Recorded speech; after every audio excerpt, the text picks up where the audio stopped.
a máquina foi o seguinte.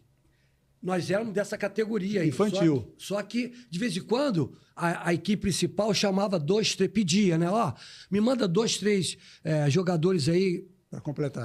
para completar, caso a gente precisasse, porque às vezes o Rivelino estava com uma lesão que não podia arriscar algum outro treinamento por causa do jogo.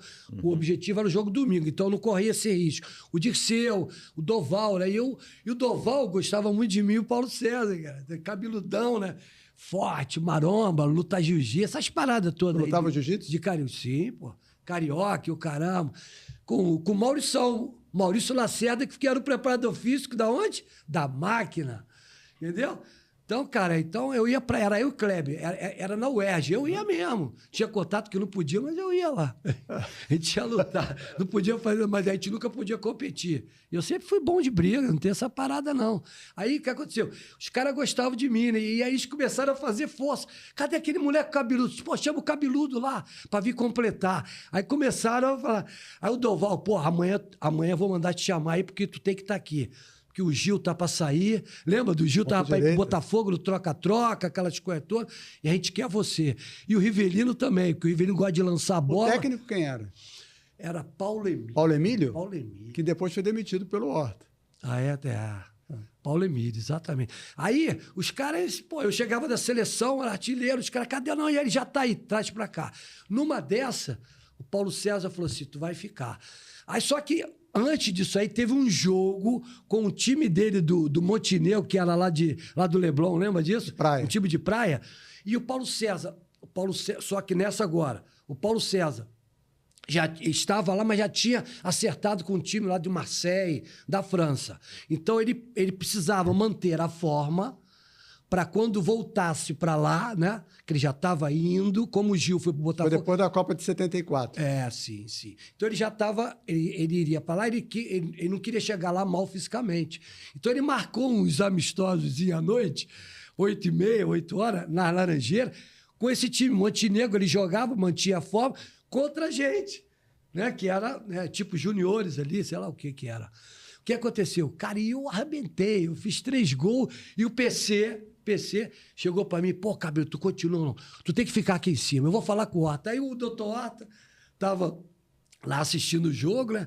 Aí aí desceu, aí ele chamou, Horta, vem cá. Não, esse cara tem que ficar aí, rapaz, esse cara aí é um homem já, rapaz. Aí foi ele, lançou o Paulo Emílio, aí eu cheguei, aquela coisa toda, o Paulo Emílio falou, pô, estão falando, você acha que você teria condição de jogar contra o Santos a final já?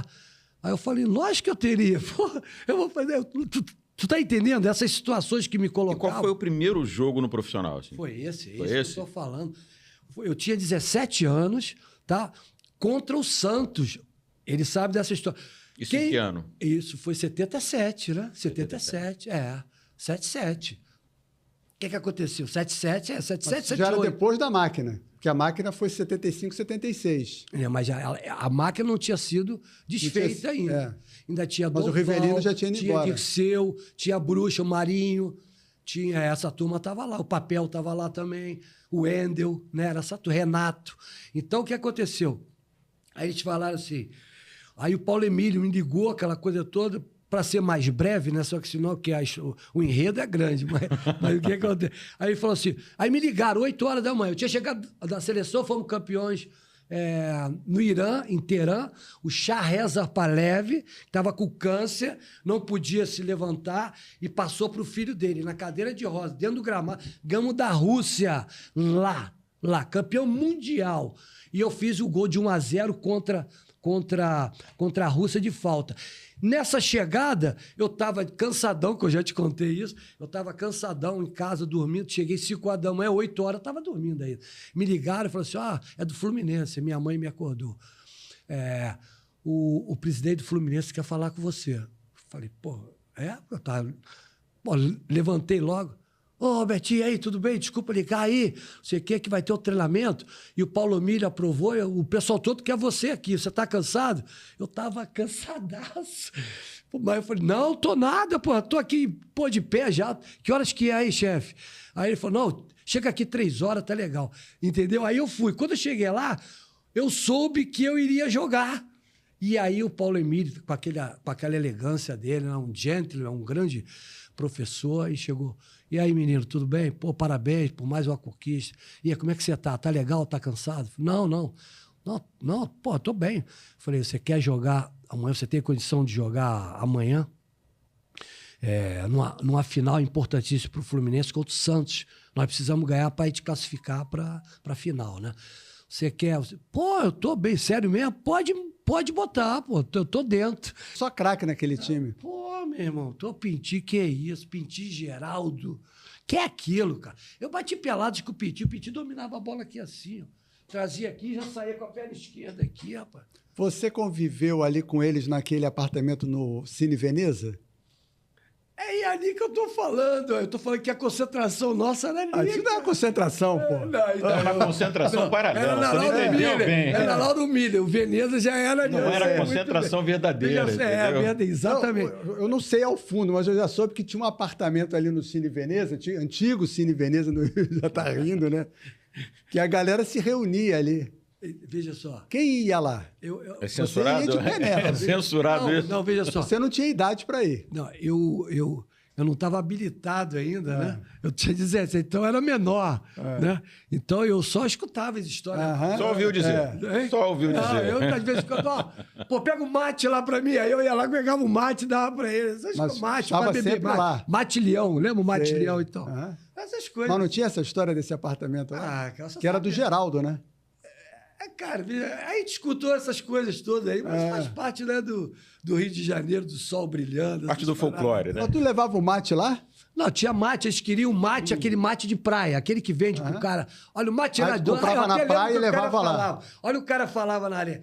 Olha o mate era doce aí. Era aquele que falava, o mate gelado doce aí. Então ele falava, olha o mate gelado doce aí. Então ele sabe, pô, aquele cara é teu amigo, pô, pega lá mate, que a gente gostava de tomar mate. O que você lembra de história com o Rivelino? Pô, o Bigode tinha medo de assalto.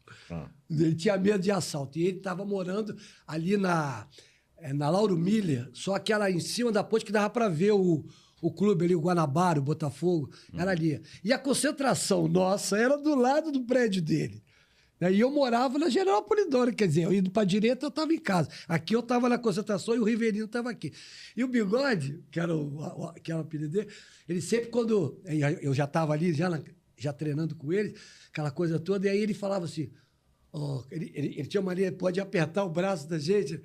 Aí eu falei, ô Riva, e aí? Ele falou, ô Betinho, não vai embora não, tu vai comigo. Ele queria que eu fosse por causa de mediação dele errar e ir para algum canto que fosse perigoso. O Riva, ele chegou e disse, mas São Paulo tem mais assalto que aqui, rapaz, aqui só tem coisa boa e praia bonita. Aí ele ria, o Pão de Açúcar em cima de você. Aí o Riva, sempre quando dava assim, que ele tinha que voltar ali para casa de cara, ele tinha uma Brasília maravilhosa, azul, toda metálica, cada roda que a gente nunca viu, parecia de Fórmula 1.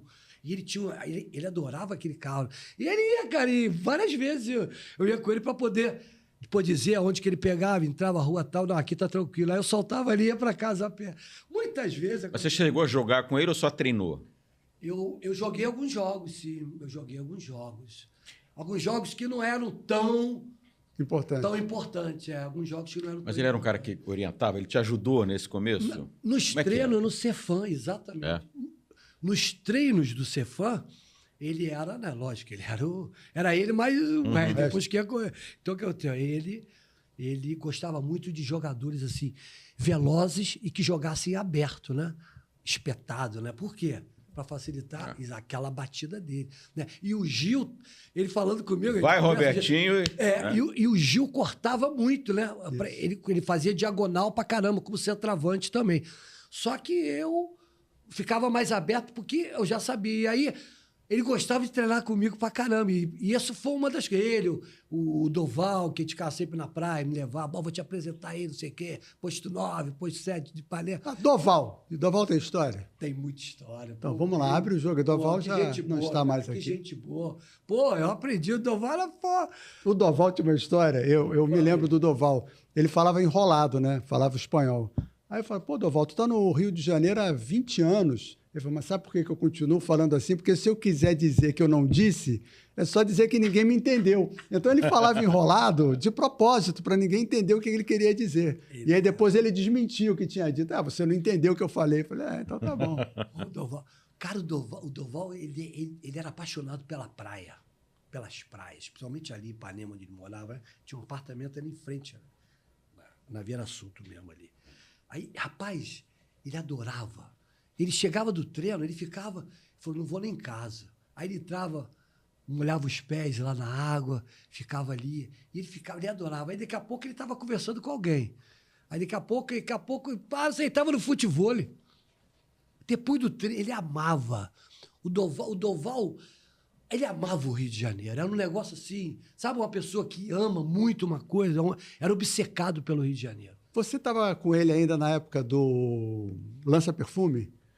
Pegaram ele com lança-perfume, lembra dessa história? Não, mas isso aí na época a gente lembra que era um negócio, não sei. Ele adorava aquela moto dele. De vez em quando a gente escondia a chave dele, né, que ele queria sair com pressa. Aí, porra, o gringo tá pau da vida. Ele falou outra coisa.